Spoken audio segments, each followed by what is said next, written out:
सभी मेहमान नमस्ते सलाम नमस्ते सलाम।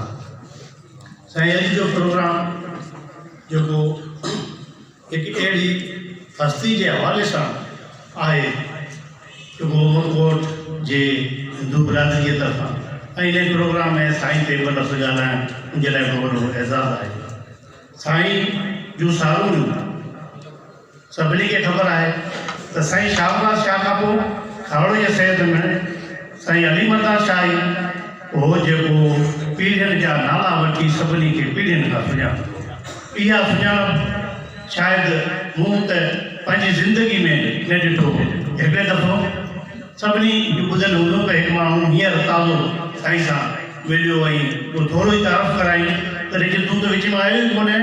83-84 जे वेट में को ॿुधाई तारीख़ त शिकार ते हुउसि ऐं फलाणे नोना घोड़े दोस्तो मूंखे तारीफ़ करायो। उहो छा थियो ऐं हुनजो घणा साल थिया मूंखे साईं ख़बर कोन्हे। साईं तारीफ़ ॿुधाई।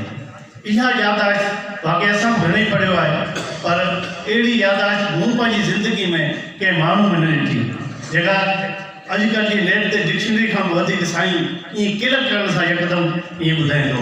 याददाश्त जे मामले में साईं कमाल जो माण्हू हो। रिज राज जो रखवालो साईं जे लाइ